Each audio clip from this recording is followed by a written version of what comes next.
Hello everyone, today I will show you how to create a private server in Roblox PC. If you find this useful, then please leave a like and subscribe. So let's say you are inside Roblox, right? And you want to create a private server so that only you and your friends can play the game. So let's say under this game, you want only you and your friend playing this game.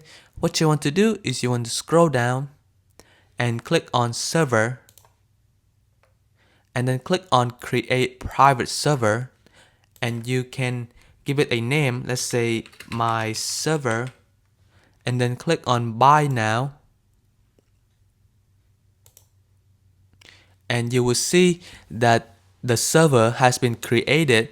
You can also configure this server to allow joining, or you can also add people to your server, or you can also send this server link to your friend so that they can use this link to join your server.